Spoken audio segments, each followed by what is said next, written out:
Hi guys, welcome to Xperia Tips. I'm Dom, and today we're going to take a closer look at the design of the Xperia 5.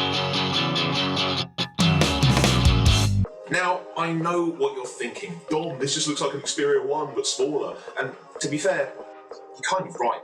But it'll be wrong of me not to address the design of this beautiful handset, especially since one of the taglines is wider experience, compact design.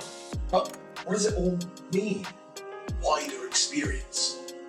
Well, first up, let's have a look at the cinema wide experience that Sony first introduced on the Xperia 1 with their world's first 4K HDR OLED display in a mobile.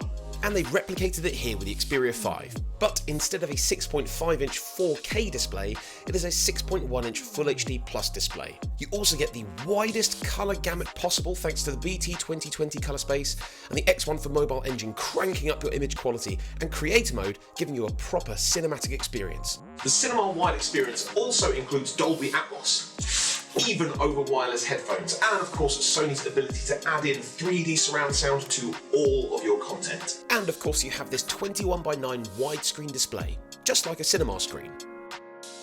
From a content perspective, cinema wide gives you a wider screen, a wider colour gamut, and of course a wider soundstage.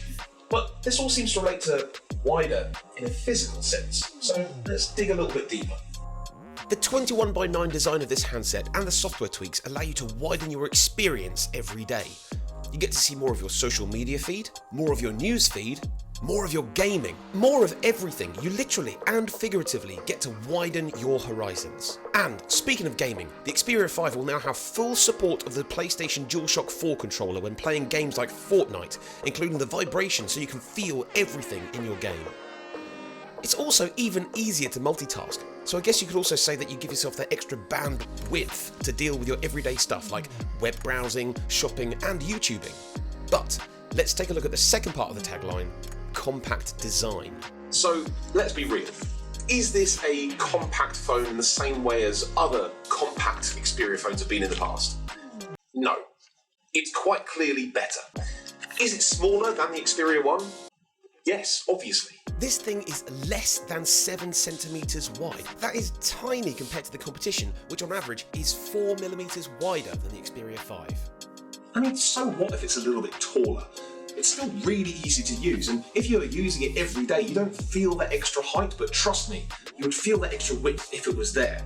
Sony packing so much stuff into this handset. I mean, I'm not talking about just the obvious stuff like the 6.1-inch display or the triple camera setup at the back. I'm talking about other stuff like a battery that's bigger than the iPhone XRs, the most powerful chipset you can possibly get in a mobile right now, 4 freaking aerials to give you the best and most stable connection possible.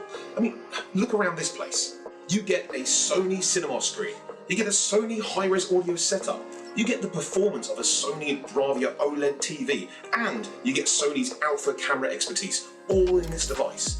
That's the power of Sony, literally in the palm of your hand. That's your wider experience. And to truly appreciate the compact design, go out there and get your hands on this device. And also, don't forget to like, follow, and subscribe. I'll see you next time for some more Xperia tips.